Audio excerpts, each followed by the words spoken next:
Ni saka na ang presyo 50 og 60 na gyud ang usa ka kilo.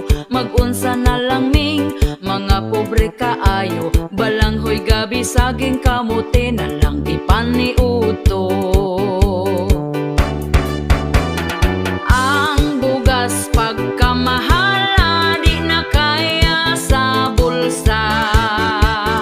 Ang bugas pagkamahala daturay makaagwanta. Ang bugas pagkamahala mga pobre na pasmo na.